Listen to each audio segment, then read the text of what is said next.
Welcome, seekers of the shadow, to Nocturne Narratives. This is the space where we chronicle the stories. This quest is the stuff of legend, of alchemy and myth.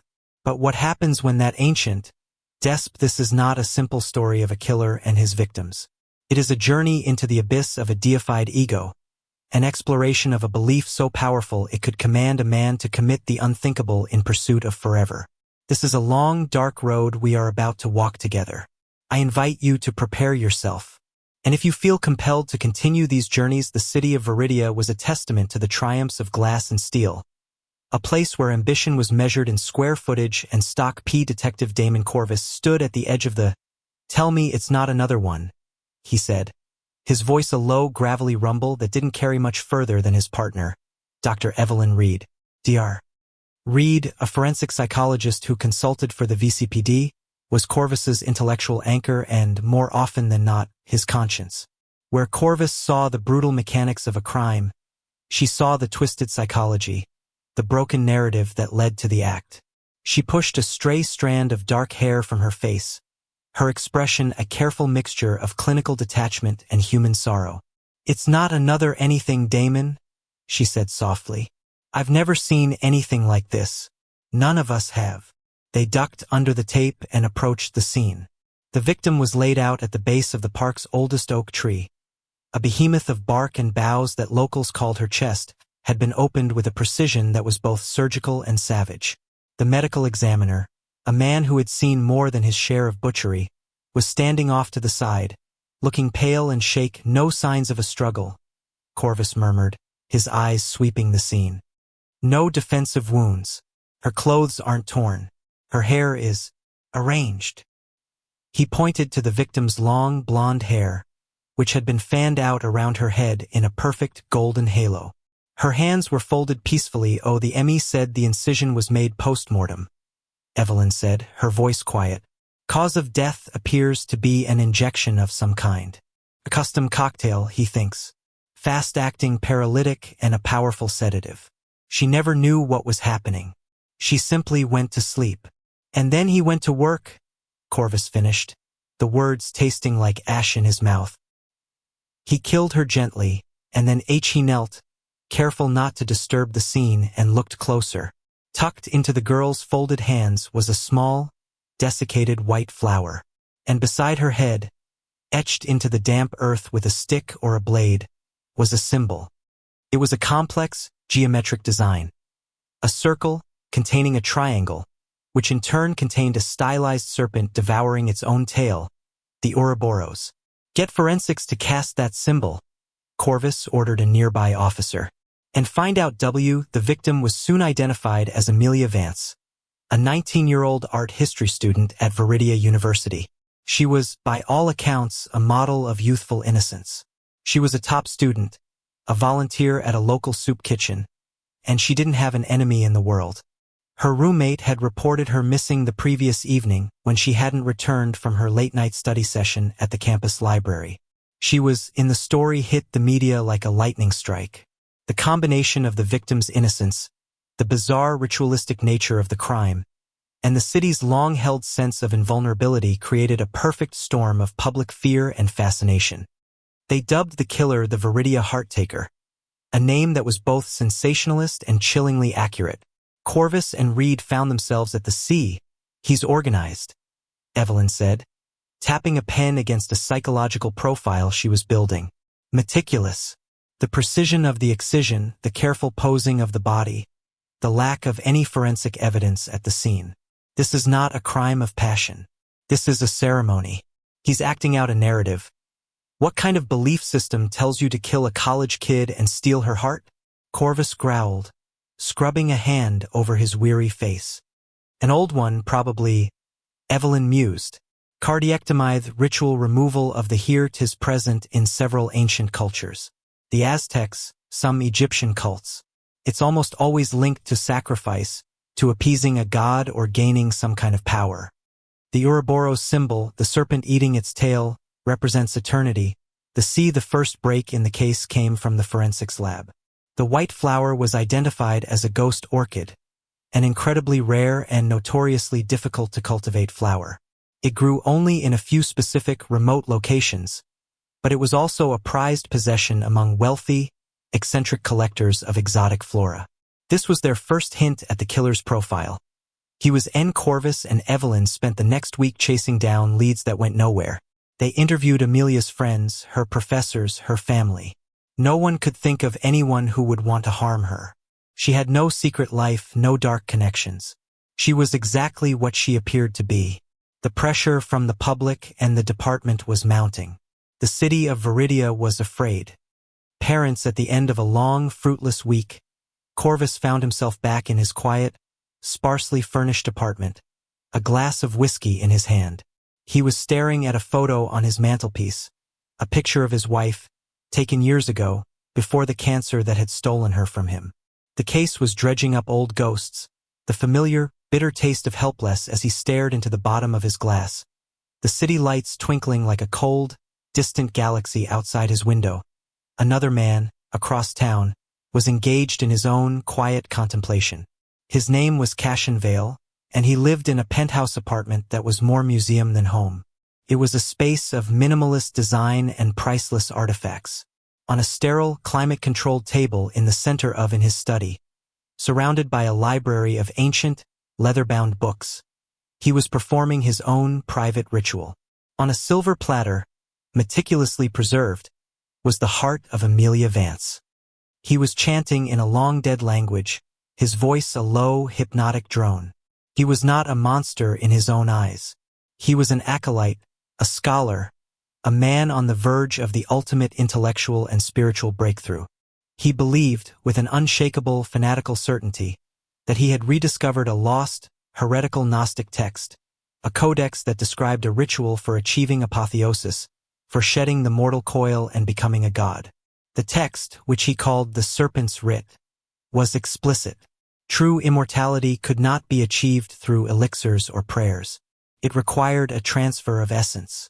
It required the consumption of Amelia Vance had been the first offering. Her purity, her life force, was now a part of him. He could feel it, a new, subtle energy humming in his veins. But the ritual was incomplete. The first step was merely a proof of concept. He needed two more. He looked at a celestial chart on his wall, a complex map of stars and planets. The next alignment was in 1 month. His work was not done. The city of Viridia had given him its first alabaster offering, and soon he would require another. The path to eternity was a hungry one, and he was a man of devout and ravenous faith. The Viridia heart-taker had vanished as quickly as he had appeared, leaving behind a city gripped by a quiet, simmering terror. For 3 weeks there was nothing. No new victims, his task force had exhausted every conventional lead. Amelia Vance's life had been an open book with no dark chapters. The ghost orchid had led it was Dr. Evelyn Reed who insisted they seek outside help. "We're police, Damon," she had argued, her voice laced with a frustration that matched his own. "We're trained to investigate." Reluctantly, Corvus agreed. His inherent skepticism of anything that smacked of the occult was at war with his pragmatism. They were lost in the dark, and he was not too proud to admit they needed a guide. Their guide came in the form of Dr. Alaric Blackwood, a semi-retired professor of comparative mythology, and Corvus and Evelyn laid out the crime scene photos on the professor's massive, cluttered desk. "Blah, the serpent's kiss," he murmured, his long, thin fingers tracing the shape in the air. "It's a highly obscure Gnostic sigil, heretical even by the standards of the Gnostics, who were themselves considered heretics by the early Christian church." He pulled a heavy, leather-bound tome from a shelf. Its pages brit most Gnostic sects believed in escaping the material world, in freeing the divine spark of the soul from the prison of the flesh, Blackwood explained, his voice taking on the rhythmic cadence of a lecturer. But there was a splinter group, a death cult. Really, he pointed to the symbol in the book. They believed that the ultimate knowledge was the secret to defying death. Their central and most blasphemous text was a codex they called Corvus leaned forward, the familiar cynical armor beginning to crack. "And how did this ritual work?" Blackwood's eyes darkened. "The writ is mostly lost to history, dismissed as the ravings of madmen. but the fragments that survive speak of a threefold sacrifice. To rewrite one's own mortal code, to achieve a state of physical immort. A heavy silence fell over the room. Evelyn looked at Corvus, her face pale. An injection of a paralytic and a sedative, she whispered. A peaceful death. The writ also speaks of offerings, Blackwood continued, his gaze distant. Each sacrifice must be accompanied by an offering of rare and ethereal beauty, something that symbolizes the transition between life and death. A ghost orchid, he said, his eyes flicking to the photo, would be a particularly poetic choice. Corvus felt a cold dread seeping into his bones. This was no longer just a murder investigation.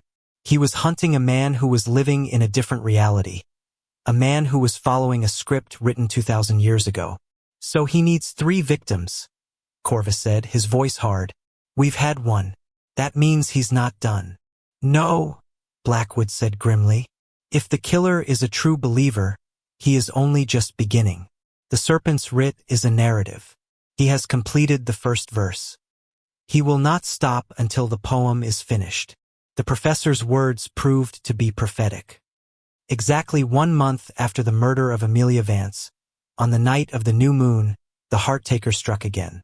The second victim was Eleanor Finch, a 22-year-old librarian at the city's main branch. She was a quiet, shy woman who lived a solitary life, her only passions books and her small, meticulously kept garden. Her body was found in the rare books section of the library, an aisle of silent, leather-bound sentinels. She was posed in the same serene, sacrificial manner as Amelia Vance, dressed in a simple white gown, her hands folded over the neat, empty cavity in her chest. Tucked into her hands was not a flower, but a single, perfectly preserved Luna moth, its pale green wings like panes of stained glass. And on the floor beside her, drawn in a fine, white powder that forensics later identified as crushed bone, was the same symbol, the serpent's kiss. The city, which had just begun to exhale, choked on a new wave of panic. The heart-taker was not a one-time anomaly. He was a series, a pattern, a promise of more horror to come. The task force was back in the pressure cooker, the silence replaced by a fresh, city-wide scream. Corvus and Evelyn were now working with a new, terrifying certainty. They knew the killer's motive, his script. They knew he needed one more victim. They were no longer just investigating a murder. They were in a race to prevent one. Evelyn's profile of the killer became sharper, more detailed. He is what we call a mission-oriented killer, she explained to the task force, her voice steady and professional despite the horror of the subject. He believes he is on a righteous, even holy quest. He is highly intelligent, educated, and wealthy. The cultivation of a ghost orchid, the acquisition of a perfect Luna moth specimen, the creation of his chemical compound, this all requires significant resources and specialized knowledge. He is likely a recluse, a man who lives in a world of his own making. He is a narcissist of the highest order. He doesn't see his victims as people. He sees them as ingredients, as necessary components in his own grand, cosmic drama. The investigation shifted its focus. They were now looking for a ghost, a man of wealth and education who lived outside the normal social structures. They began the painstaking process of cross-referencing lists of wealthy collectors, academics specializing in esoteric subjects, and known members of fringe spiritual groups. The list of potential suspects was long and filled with the city's eccentric elite. Across town, in his sterile, art-filled penthouse, Cashin Vale felt the second surge of power. The essence of Eleanor Finch, a quiet, contemplative purity, now mingled with the vibrant, artistic energy of Amelia Vance. He felt younger, stronger. The nagging aches of middle age were gone. His mind felt sharper, clearer. The serpent's writ was not a myth. It was a manual. He looked at the Luna moth, now preserved under a glass dome on his desk. It was a symbol of transformation, of metamorphosis. He too was transforming. He was shedding his mortal skin. He consulted his celestial chart. The final alignment, the one that would complete the triad and seal his apotheosis, was in 1 month's time, on the night of the winter solstice. The longest night of the year. The perfect, poetic moment for the final, transformative act. He had already selected his final vessel. He had been watching her for weeks. A young cellist with the city orchestra. A girl whose music was so pure, so filled with a sad, beautiful innocence, that it had moved him to tears. Her essence would be the final, perfect note in his symphony of immortality. The game was entering its final, deadly stage. Corvus and Evelyn were hunting a man who believed he was becoming a god. And Cassian Vale, the devoted, monstrous acolyte of the Serpent's Writ, was preparing to make his final offering, to claim his eternal reward, and to carve his name in blood and bone into the book of eternity. The city of Viridia was a city under siege, not by an army, but by a ghost.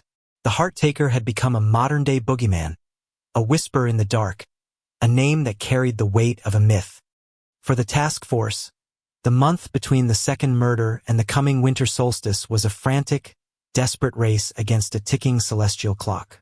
They knew the killer's script, they knew his deadline, but the identity of the author remained maddeningly elusive.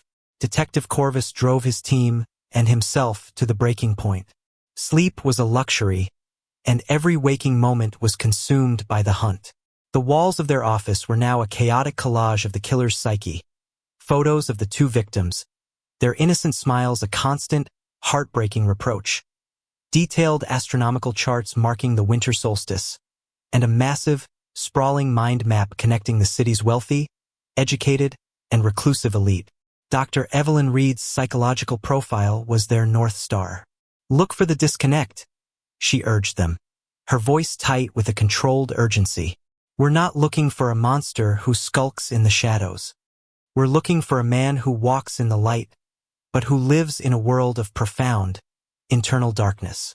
He will have a public face, likely one of philanthropy, of patronage to the arts or sciences. It's a mask, a way to observe the world he despises, and perhaps a way to find his victims." This insight proved to be the key that began to unlock the puzzle. They shifted their focus from academics and eccentrics to the city's philanthropic circles. They started looking for the invisible strings of money and influence, for the reclusive benefactors who funded the city's cultural institutions.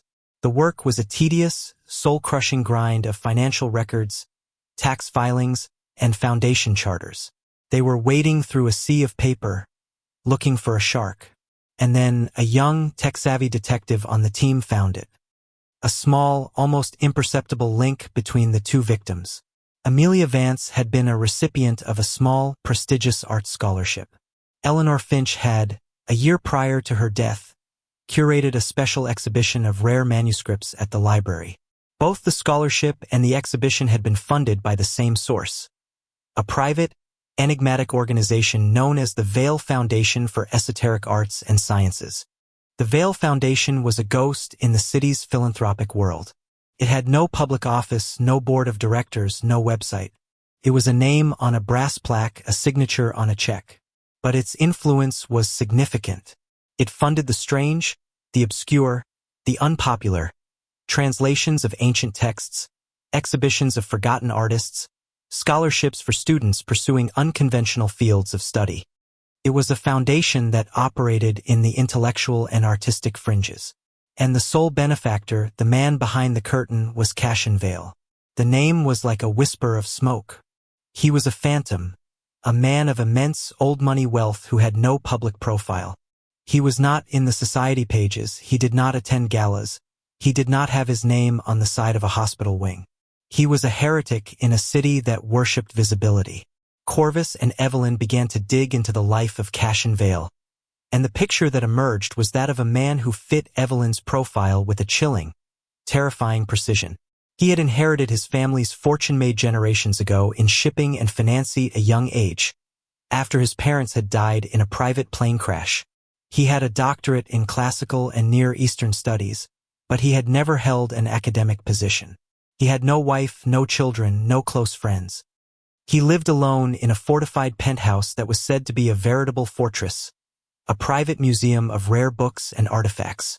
He was the perfect suspect. He had the knowledge, the resources, the reclusive nature, and, through his foundation, a potential mechanism for identifying and vetting his victims. The foundation was not just a philanthropic endeavor. It was a hunting blind. It drew in the very kind of people he was looking for, young, intelligent, and, in their own quiet ways, innocent. But they had a problem. They had a compelling theory, a mountain of circumstantial evidence, but they had nothing concrete to tie Vale to the murders. They had no physical evidence, no witnesses. A judge would laugh a warrant request out of the courtroom. They could not touch a man like Cassian Vale on a hunch. "We need to get inside his world," Corvus said, his voice a low, determined growl. "We need to find out who he's watching now." They began a covert, round-the-clock surveillance of Cassian Vale. It was a frustrating, almost impossible task. Vale rarely left his penthouse. Deliveries were made to a secure, underground loading dock. His only known visitor was a single, elderly manservant who was as discreet and invisible as his employer. Their break came not from watching Vale, but from watching his foundation. They obtained a list of the foundation's recent grant recipients and began the delicate, ethically fraught process of investigating them, of trying to determine who might fit the profile of the next victim. It felt like a ghoulish, predatory act in itself, trying to guess who the wolf would choose from the flock. They narrowed it down to a handful of young women, and one name in particular stood out: Clara Dubois, a 20-year-old cellist with the Viridia City Orchestra. She was a prodigy, a young woman whose life was her music. She was quiet, deeply spiritual in a non-religious way, and she had recently been awarded a grant from the Vale Foundation to study with a master cellist in Europe. She was, in a word, perfect. Evelyn's blood ran cold when she read the file. "It's her, Damon," she said, her voice barely a whisper. "He'll see her music as the ultimate expression of purity. He's not just collecting their hearts, he's collecting their essences. The artist, the scholar, and now the musician. It's a triptych of human innocence." They now had the killer and they had the likely target. But they still had no proof that a crime was about to be committed. They couldn't simply place Clara in protective custody. She hadn't been threatened. They would have to tell her she was the potential third victim of the Hearttaker, a revelation that would terrify her and likely drive her into a state of paranoid seclusion, which might, paradoxically, make her an even easier target for a man like Vale. They decided on a high-risk strategy. They would use Clara as bait. Corvus met with her, a meeting that was one of the most difficult of his career. He did not tell her the full, horrifying truth. He told her that there had been some irregularities with the foundation that had awarded her the grant, and that they had reason to believe the benefactor might be a dangerous man. He asked for her cooperation, to allow them to place her under covert surveillance, to be their eyes and ears. Clara, a young woman of quiet strength and deep trust, agreed. She was frightened, but she was also brave. She became a willing, if terrified, participant in the hunt for her own potential killer. Meanwhile, Cassian Vale was making his final preparations. He had, through his foundation, arranged a private meeting with Clara. He had invited her to his home, under the pretext of discussing the details of her grant and celebrating her talent. He had promised her a private recital, a chance to play for a true connoisseur of the arts. The meeting was scheduled for the evening of the winter solstice. The invitation was the final piece of the puzzle that Corvus and his team needed. They now had a time, a place, and a direct link between the suspect and the potential victim. They finally had enough for a warrant, not for murder but for unlawful imprisonment and conspiracy, enough to get them through the door. The stage was set for the final, deadly performance. The hunter, Detective Corvus, was closing in on his prey, and the heretic, Cassian Vale, was preparing his altar for the final sacrifice. In the middle was Clara, a pawn in a cosmic game she could not comprehend, her life the prize that would either be saved by the law or claimed by a madman in his quest for eternity. The longest night of the year was coming, and with it, a reckoning. The winter solstice descended on Viridia City, not with a gentle blanket of snow, but with a cold, biting rain that turned the streets into slick, black mirrors reflecting the cold, indifferent glow of the city lights. For the task force, the atmosphere was thick with a palpable, almost unbearable tension. This was the night their ghost had been waiting for, the hallowed eve of his ascension. The plan was a study in controlled aggression. They would have a tactical team in place, hidden in the shadows of the skyscraper that housed Cashin Vale's penthouse. They would have snipers on the rooftops of the surrounding buildings, their high-powered scopes trained on the panoramic windows of the apartment. Dr. Evelyn Reed and a team of tech specialists would be in a mobile command van a block away, monitoring all communications. And Detective Corvus, along with a small, hand-picked entry team, would be the tip of the spear. Their trigger was Clara Dubois. She was wired for sound, a tiny, almost invisible microphone hidden in the antique silver locket she always wore.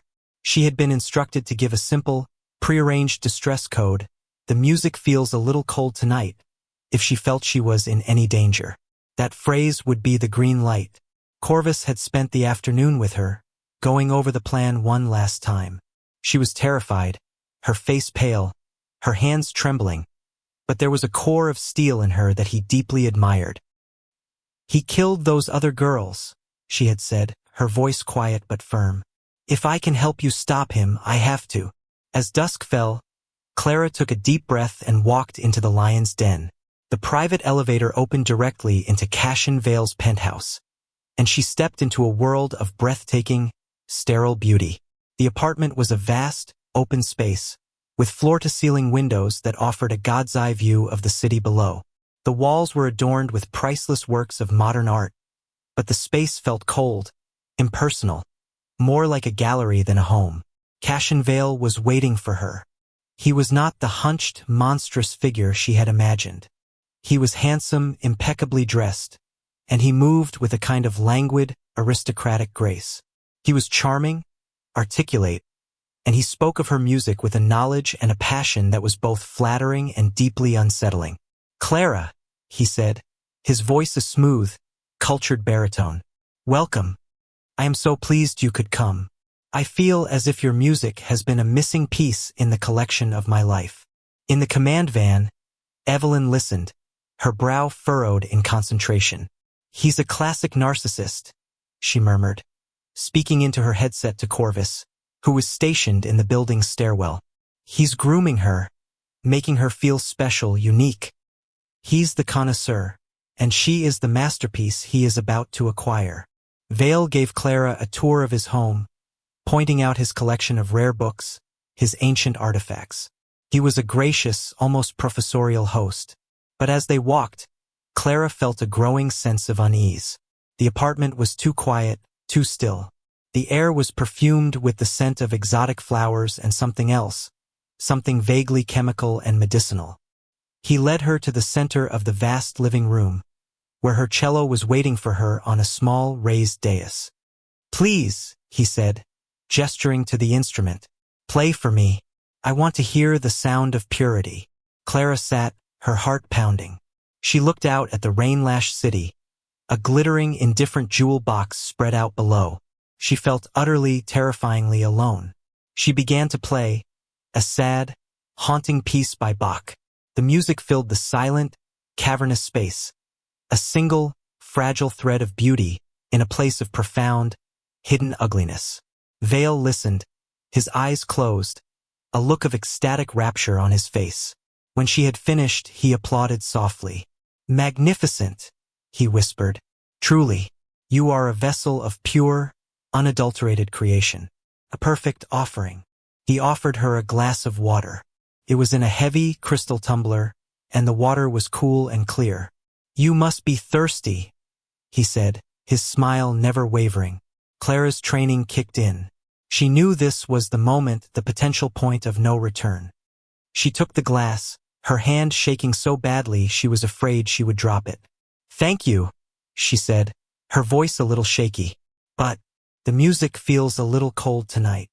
The words, so innocuous, so meaningless, were a sonic boom in the command van. "Code phrase confirmed," the tech specialist yelled. She gave the code.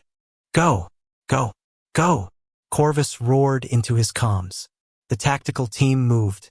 They stormed the service elevator, their movements a blur of black uniforms and controlled violence.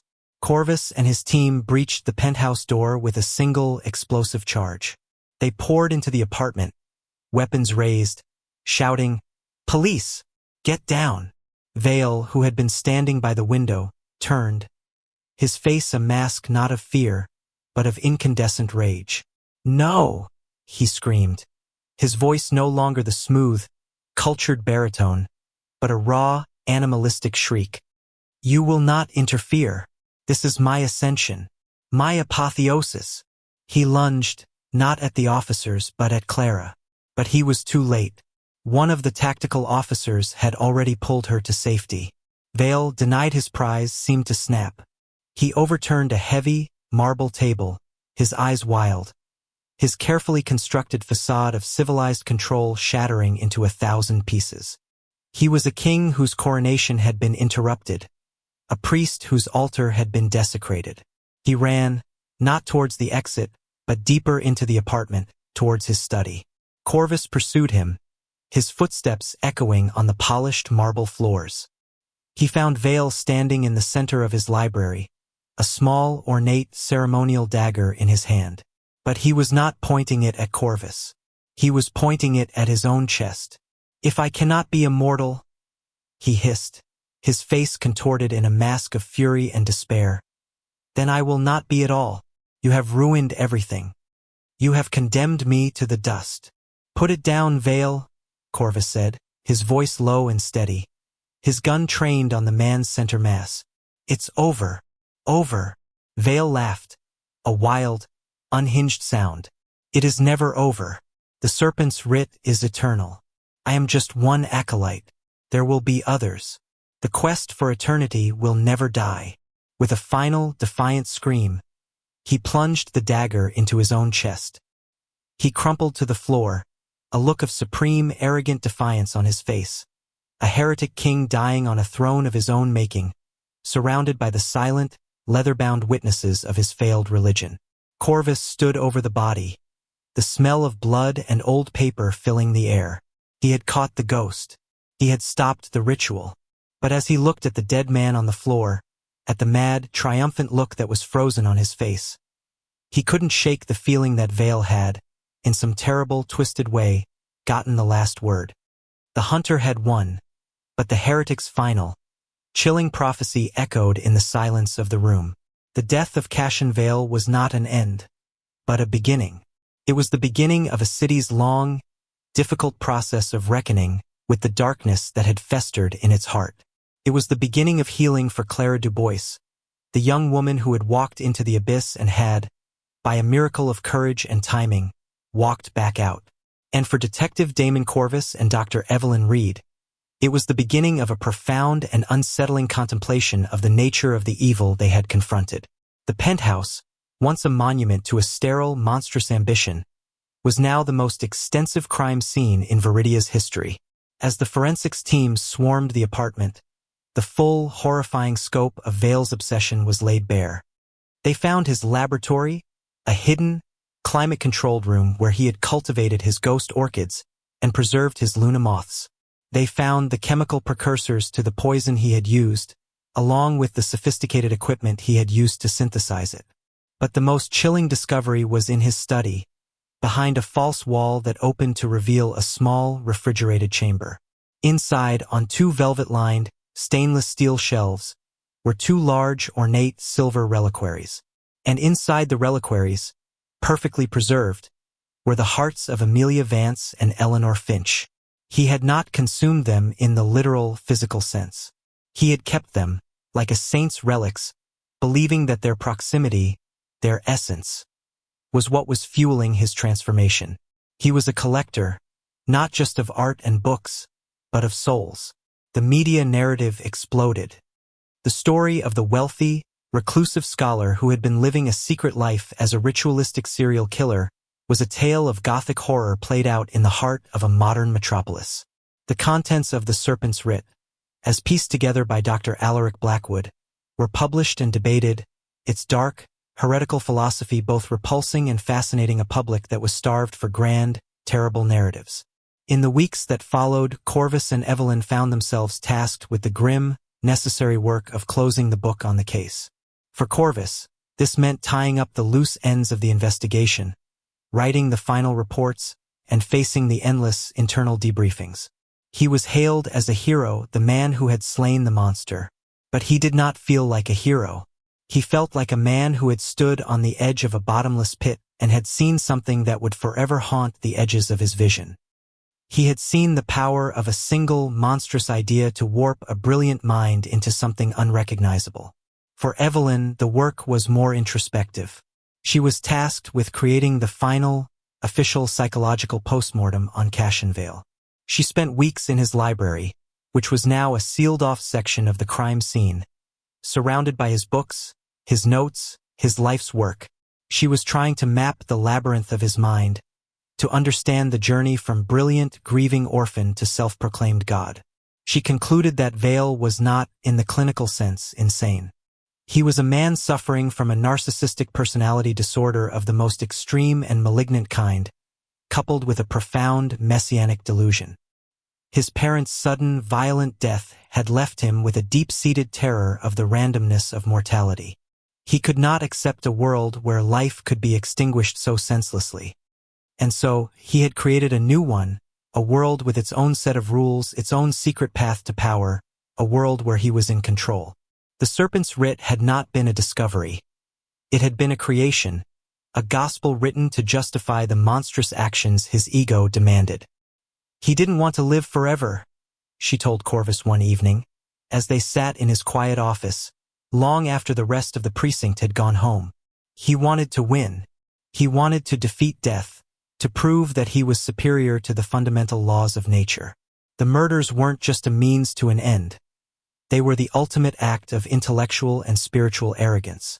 He wasn't just killing them. He was proving a theorem. The true legacy of the case, however, was not in the reports or the headlines, but in the quiet human stories of its survivors.